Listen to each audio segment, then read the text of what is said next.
samtang nagalakbay si Lord Jesus Christ in the gitawag nga office of the Son of Man, prophet, siya gikuha niya mga bride.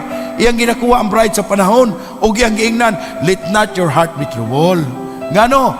Dili na to kaya ang pagkinabuhi, dili na to kaya ang pagpangalagad, dili na to kaya i-display ang attribute of Christ, no? Kundi si Kristo mismo mo'y mo display alang ka na to.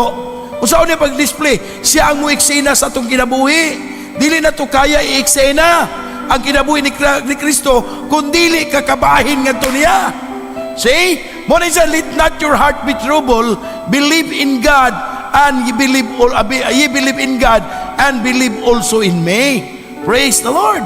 Mo na maigsoon nga sa atong pagpangalagad, dili na to himuon nga sa ato wala mo tugot ang Dios nga magpaka ginatawag nga anang gitawag nga magpakabalaan kasi mong kaugalingon. Dili pwede nga perfectionist kasi mo sarili nga mahimo kang manaway sa uban. Wala mo tugot ang Dios ana. Pangalagad lang, kinabuhian lang kung sa gihatag sa Dios sa imuha. Because dili ka pwedeng maging balaan, maging banal until kung pasadton ka sa Dios. No, dili ka maging banal.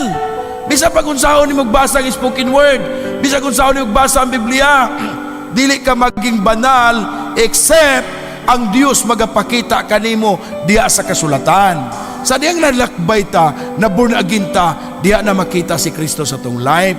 Kinahanglan nga patyon ang atong kinaes kalibutan, ang atong pagrelasyon sa kalibutan, pugduon na to sa hingpit, pinaagi sa pagkinabuhi kang Kristo. Sa ding ato na nakinabuhi si Kristo sa hingpit, nataw na si Kristo, nakita sa itong kinabuhi, makita na ang atong pag-bride. Mo na maigsoon nga, let not your heart be troubled. Ayaw na problema ha. No? Lain-lain diskarte. Mo diskarte ko kay mo ni gusto ko magbalay ko, gusto ko palit og yuta. Ayaw na problema ha. Problema ha ang pagig-uban kang Kristo.